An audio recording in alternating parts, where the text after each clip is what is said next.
Nizere ko mumeze neza muri amahoro, ariko reka nangire nshimira buri umwe wese udahwema kudukurikira, ariko by'umwihariko nanone reka nkomere mu mashyi umuntu wemeye gukanda subscribe hano ku Muhigo TV akemera kudushyigikira.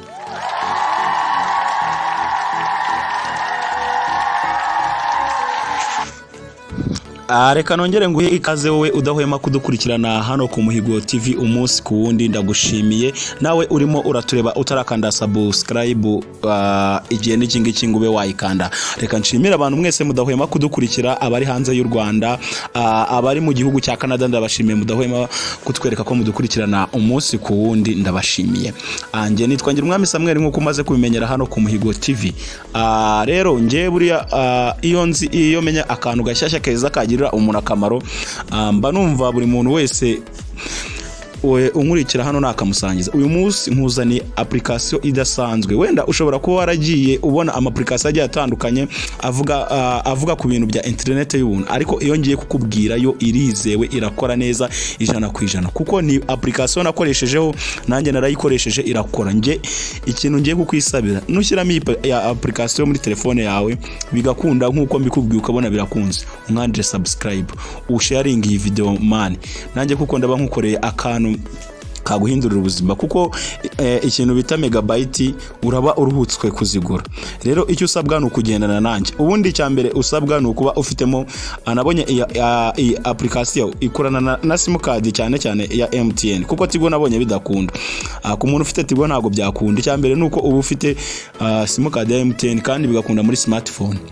Icyo usabwa rero nukunkurikirana ubundi tukagendana. Icyambere tugiye gukora, tugiye kujya muri Play Store tushaka iyo app bayita Hatano Plus. Twagiye icyambere uragenda muri telefone yawe aho ushakira ama application muri Play Store, twafungure. Nitumara kwafungura, wenda ndabona harimo ibindi bintu ntashaka.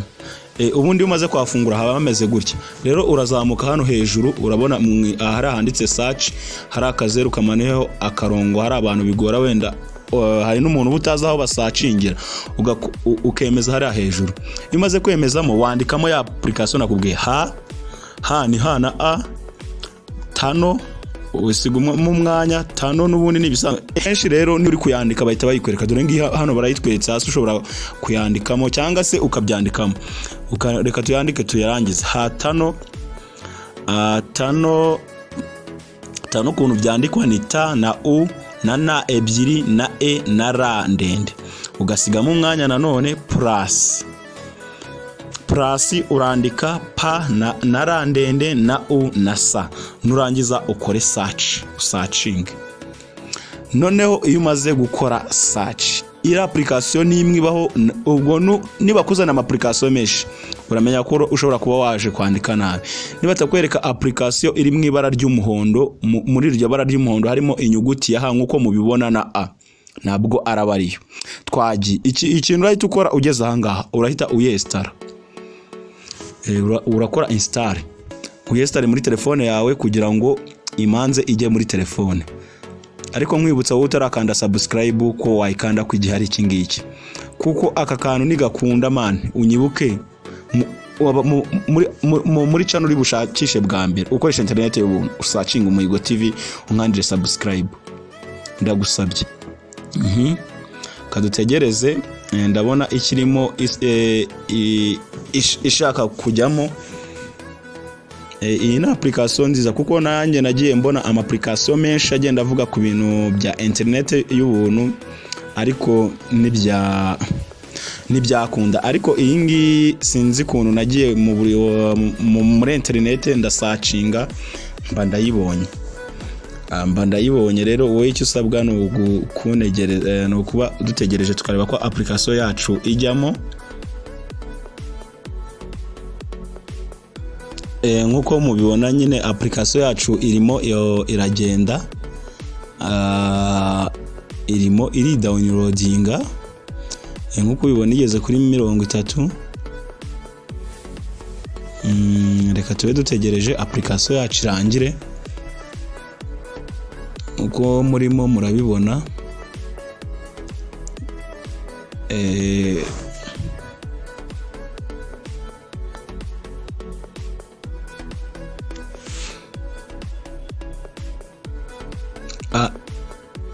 nkuko murimo murabibona application yacu iri muri restaurant kadutegereze irangire ijye muri screen ubundi dutangire dukore ibyo dukora pause kugira ngo na vitaza kwarambira cyane.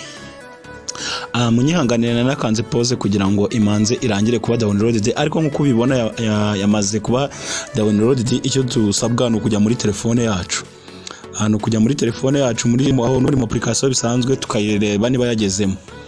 Nkuko muyibona yarangije kugeramo ngiyi hano hejuru hatano plus. Nkuko nabikubwiye ikora kuri sim card ya MTN. Icyambere kugira ngo uyikoreshe manzi ufungure connection za sim card yawe. Nkuko ufungura iyo ufite data, genda ufungure connection. Numara kuzifungura uze ufungure ya application. Ngibi ukurikire neza. Ndafungura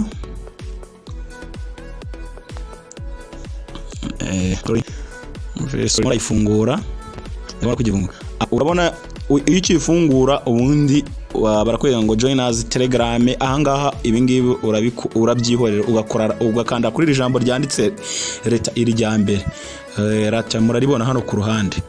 Ahangaha niho uri buze wemeze iri jambo iyo rijemo kugira ngo ibingibi ubyirengagize, ibi ntago biba bitureba.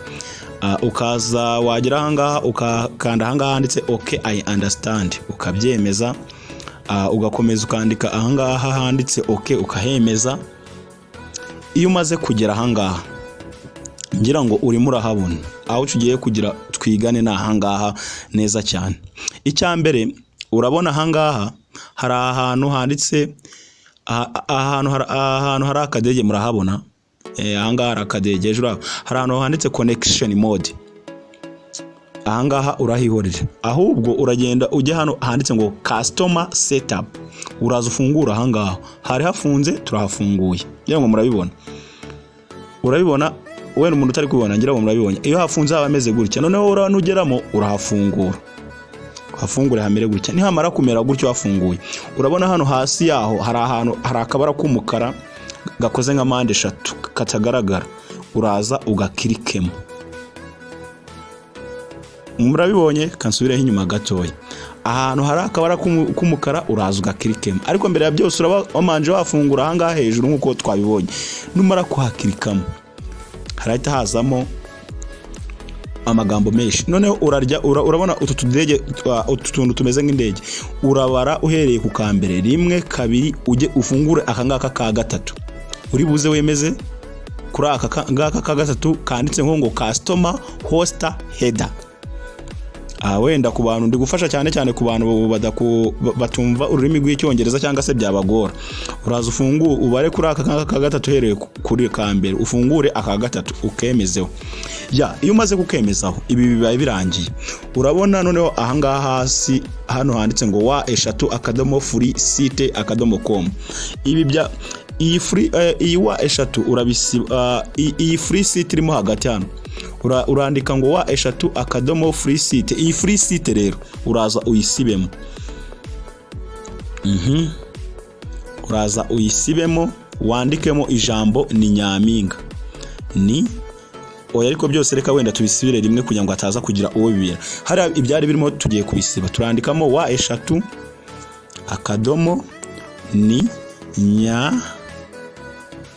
ni Nyampinga .com. Angira ngo murabibona neza cyane. Iyo urangije uremeza umaze kwandikamo ahangaha wa3 ni Nyampinga.com. Uyu nguyu we ntawe byananira. Situbirangije nkuko twabikoraga uhita ujya muri iri jambo ryanditse ngo start, akaba ariho kirika. Ahangaha start no gutangira kuyikoresha. Ubundi iyo igiye gutangira ubundi ukuntu application ikora bo bagenda bakwereka ama video. Utu video tumara amasegonda hagati ya 5 na 30. Noneho iyo yarebye mu video baguha amasaha 2 yo gukoresha ubuntu kurebye kuri buri ka video kamwe. Reka dutangire turebe start.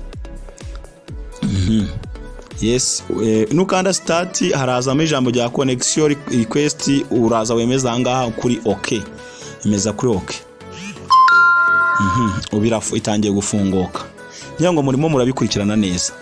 Ahangaha ni ibintu nkubwira wenda byingira akamaro, wenda utaza kugira ngo no gufata umwanya wawe se cyangwa se kuba nshaka views. Ndagira ngo nkwigishe nawe ubumenyi. Urategereza, urabona ko iyi startinga, urategereza ugategerezaho umwanya wihanganye pe, kuko kuyifungura isa naho igenda gake.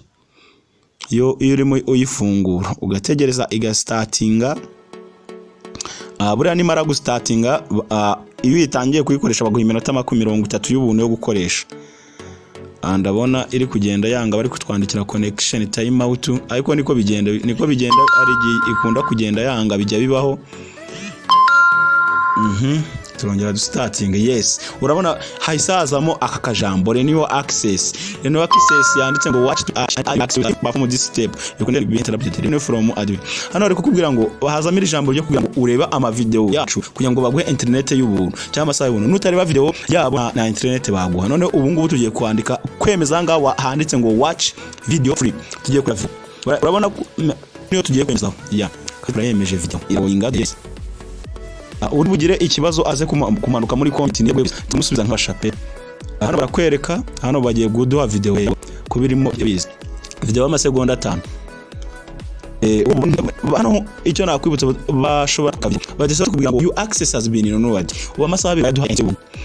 Ahangaha bashobora no kukwereka ifoto runaka iriho ibintu. Noneho ibingibi iyo birangije, urabona hano hejuru arana kamenyetso wo gukuba, uraza ukagukuramo ukeme. Ndabona hajemo n'ibindi bintu, ariko tubwe icyo ngira ngo rwanze gusa kuba koresha ngo ibyangombwa ndabikweretse. Urabona rero tugeze ahangaha, ndabona hajemo ibindi bintu tudashaka, reka tubikorozinge tubikure. Turemeza okay, kuko ndabona internet bayiduhaye amasaha 2. Ubu ngubu bivuze ngo internet yacu bayiduhaye amasaha y'ubu, ukure video amasaha 2. None ahangaha kugira ngo utangire ubu ushobora kujya kuri YouTube ukagenda ukaba wareba ama video. Noneho ikindi ahangaha amasaha wenda ashobora kurangira, wowe icyo ukora ujya kuri hano add time iyo agiye amasaha nyine yawe agiye kurangira, bashobora kuguha amasaha menshi agiye atandukanye. Add time wongeraho andi masaha. Iyo ukanze kuri add time, ahangaha icyo bigufasha nukongera amasaha, bagwa utundi tu video bakagenda bagwa amasaha n'amasaha 1000 bayaguha. Noneho hari stop. Ikimara stop, nk'igihe ugiye kuva kuri internet ugomba guhagarika iyi stop kugira ngo adakomeza kugenda, ubihagarike. Ubu ngubu ahangaha watangira gukoresha internet y'ubuntu wibereye iwawe mu rugo. Umuntu birananira amanuke muri comment anyandikire musobanurire, kandi umfashe video uyisharing igere no kubandi, sibyo, kugira ngo dufashanye abanyarwanda, sibyo. Reka ngushimire rero wadukurikiye. Ubu ngubu ushobora kuba wajya kuri internet imbuga zose ugakoresha nuza free internet. Icyo utumva umanuke muri comment umbaze ndagusubiza, kandi wibuke gukanda subscribe. Reka ngushimire. Yaringira umwami Samuel ku Muhigo TV. Ciao ciao.